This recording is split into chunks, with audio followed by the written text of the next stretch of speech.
بسم اللہ الرحمن الرحیم۔ بہترین گھریلو ٹوٹکے بخار کے لیے۔ اگر تیسرے دن کا یا تیز بخار ہو تو صبح سویرے اٹھ کر دائیں آنکھ میں سرما ڈال لیا کریں، بشرطے کہ کسی کا منہ نہ دیکھا ہو۔ اعصاب کو پرسکون کریں۔ اگلی بار کسی بڑے کام سے پہلے جیسے تقریر یا انٹرویو وغیرہ سے پہلے نروس ہو رہے ہوں تو یہ آسان ٹوٹکا آزما کر دیکھیں۔ اپنے انگوٹھے پر سانس کو چھوڑیں۔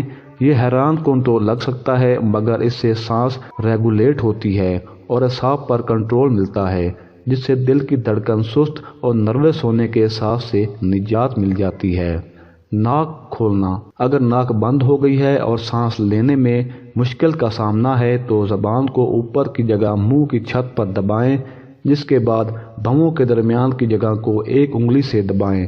اس سے وہ ہڈی جو ناک کی گزرگاہ سے گزرتی ہے آگے پیچھے ہوتی ہے۔ یہ عمل 20 سیکنڈ تک کرنے سے ناک کھل جائے گی۔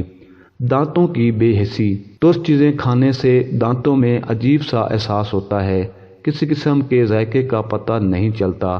اس کے لیے لیموں کے بیج بہت فائدہ مند ثابت ہوتے ہیں۔ تھوڑے سے بیج چبا لیں، تکلیف ختم ہو جائے گی۔ 1 چمچہ تل اور تھوڑی سی چینی ملا کر چبانے سے ترشی دور ہو جاتی ہے۔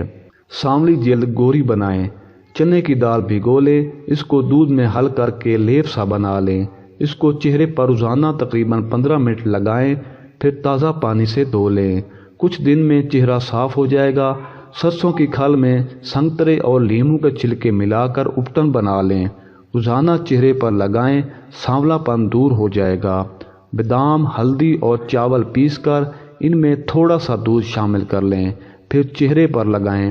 چند دنوں میں واضح فرق محسوس ہوگا۔ آدھے سر کے درد سے نجات۔ ادویات کھانے کے باوجود اکثر آدھے سر کے درد کا شکار رہتے ہیں، تو جسم کے پریشر پوائنٹس کو دبانا اس بدترین سر درد سے نجات دلانے میں مددگار ثابت ہو سکتا ہے۔ اگر ایک ہاتھ کے انگوٹھے اور شہادت کی انگلی سے دوسرے ہاتھ کے انگوٹھے اور شہادت کی انگلی کے درمیان جگہ کو 2 منٹ تک دبا کر رکھا جائے، جس کے دوران انگلیوں کو نرمی سے گول گھمائیں، اس سے سر اور گردن کی جانب سے خون کی گردش بڑھتی ہے۔